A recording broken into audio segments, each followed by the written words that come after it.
All right, so we're going to dig a little more into the advanced features of the bill spend and expense platform. So in your transactions tab, and in the transaction details, if you were to click inside an incomplete transaction and look at the options here, Bill has some defaults to help you customize and categorize your transactions. However, if you're wanting to replace them with your chart of accounts, with your accounting software codes, or if you want to add another drop down, right? If you want to customize this section, there's two ways to do that. One is through a direct integration. So Bill offers five. We have QuickBooks Online, QuickBooks Desktop, Sage Intacct, NetSuite, and Xero. If you do have the accounting, one of those five accounting softwares, highly recommend connecting it. One, because it allows us to pick and choose what we want to bring in from our accounting software to Bill. And two, it creates a direct sync back to your accounting software so you don't have to do any import export process, right? On the Help Center, if you search your accounting software for bill spend and expense, it will walk you through the setup of each of these. Each of them are a little different. Nonetheless, there are guides for that, so we recommend heading to the Help Center and searching your accounting software connection.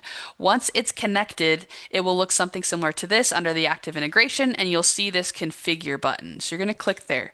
For all accounting software setups, there's a little nuances between each of them, but for all of them, there are two things baseline that are the same across the board.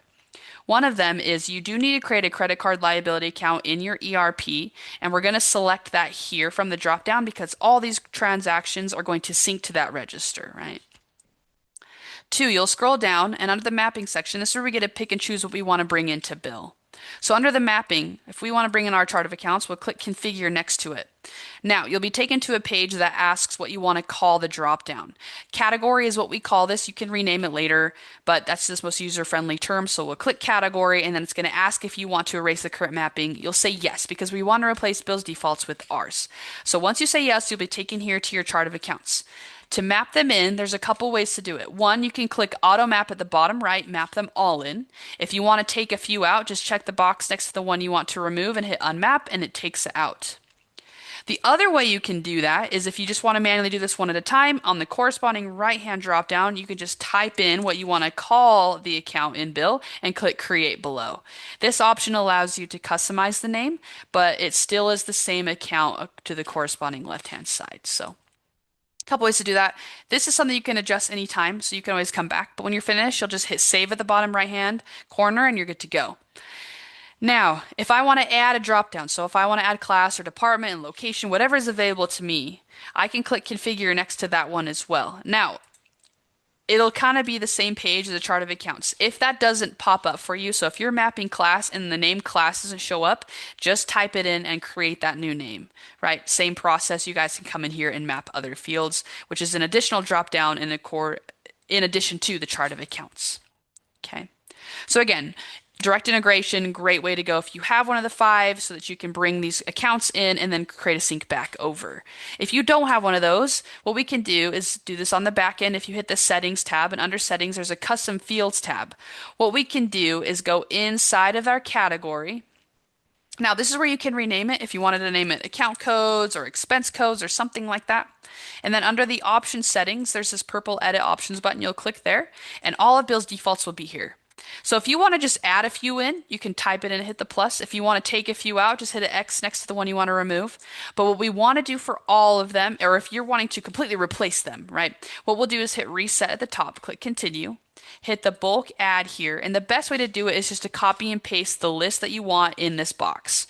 Now, if you want, you can break it up by semicolon or comma. Easiest is new line, but whatever works for you. Hit the add options, and now we just brought them in as options for them to choose from. When you're finished, hit the back arrow. You're going to scroll all the way down. And before we hit save, I just want to preface that you guys can customize this a little bit more. You can include it in specific budgets if you go the budget route. You also can require it for specific budgets if you go that route as well. You can make it optional by hitting never, right? Anyway, whatever you need to do for these specific fields, whether you have an integration or you're doing custom fields, you're going to want to come to this section and make sure it's set up how you would like. When you're finished, you'll hit update field, good to go. Now, if I want to add another drop down, we're going to click create new field. We'll title this department, for example. Maybe we want departments to also be coded to. So we'll type in the departments here, hit the plus icon, the back arrow, same thing, click create field. Okay. And that's how you're going to bring in your accounts and customize those drop-down options. It's through a direct integration or through this custom fields route if you don't have one of those. Now we're going to talk about policies, basically a set of rules that you're going to apply to your group of users. The look of this one might look a little different. We've had a little bit of an upgrade, but nonetheless, whatever exists in the policy is the same across the board, whether or not they're broken up or inside one policy. So again, this is a set of rules that you can apply. So what we have available. So the first thing we have is merchant control. So if you have internal restrictions on merchant spending and they can't spend it on specific merchant types, you guys can block specific merchants or allow.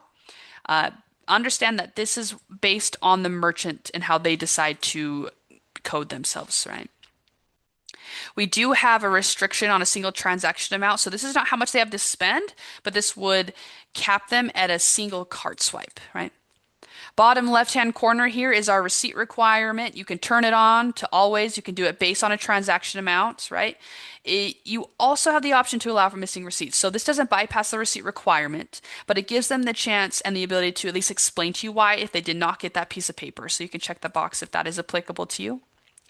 Upper right-hand corner, we have a post-transaction review process. So this is great for accountants, for admins that want to get a double check on it before it goes to the accounting software or before we export, right? So this does not affect them pre-spend. This is all post-transaction, right? They can still swipe the card. This is all just a second eye.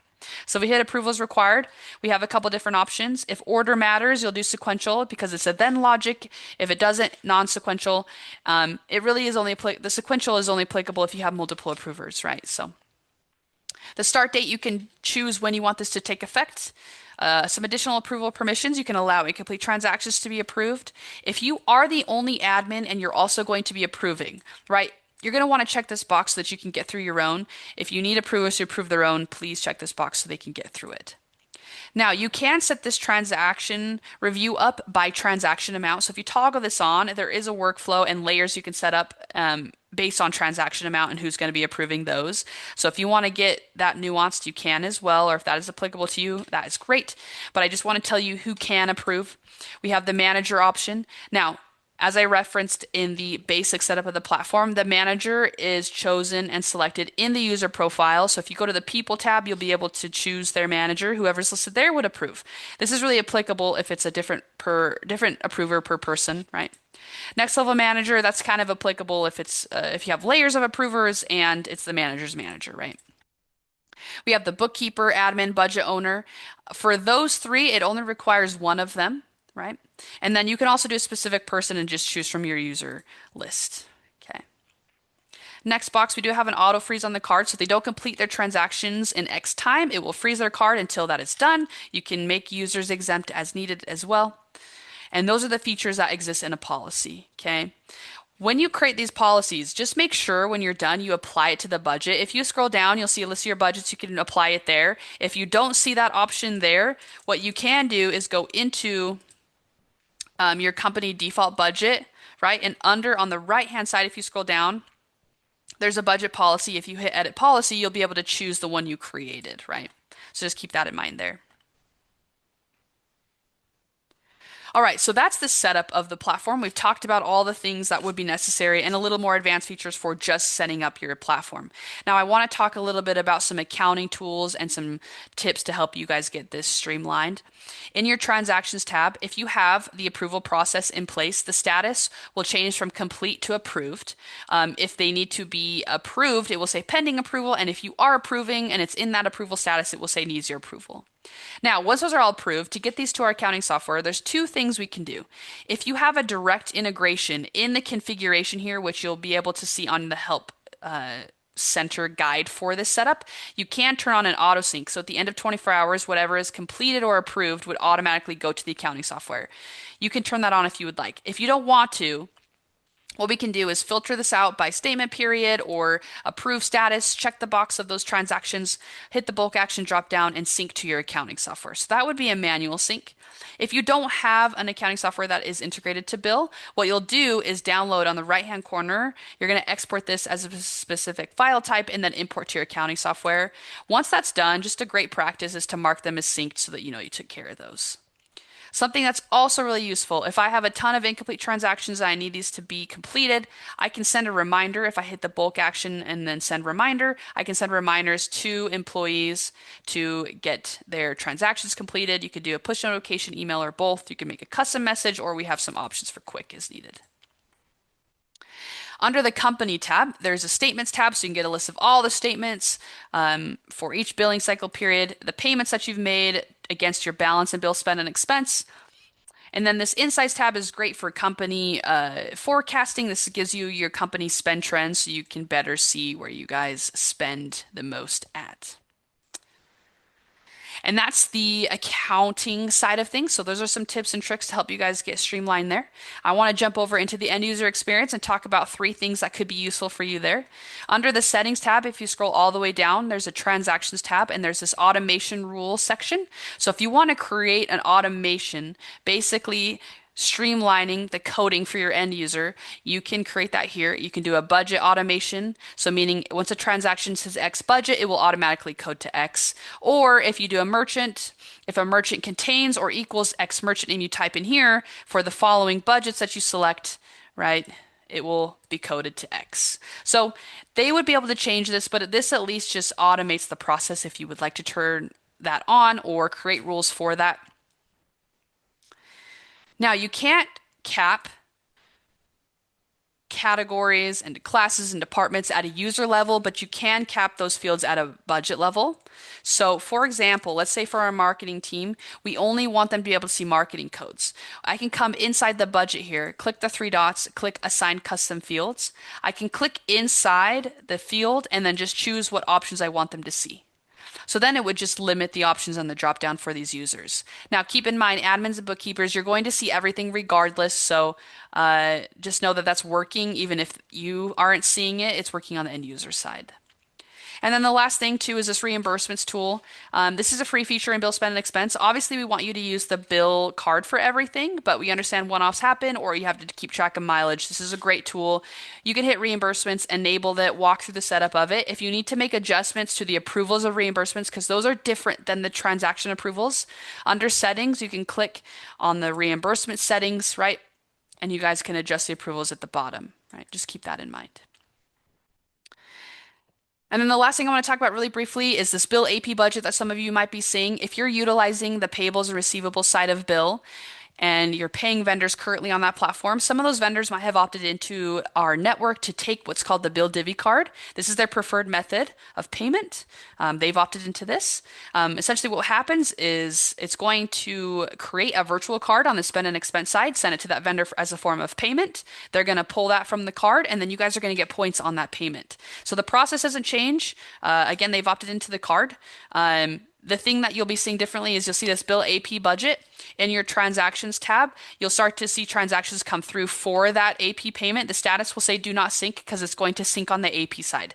But I just wanted to highlight that that's there for you. If you have further questions on that, you can reach out to our support team and they can guide you just to better resources on understanding what that all entails. But just know that that's what that budget is for. If you're not utilizing the AP side, you probably won't see anything come through. But I just wanted to highlight that for you.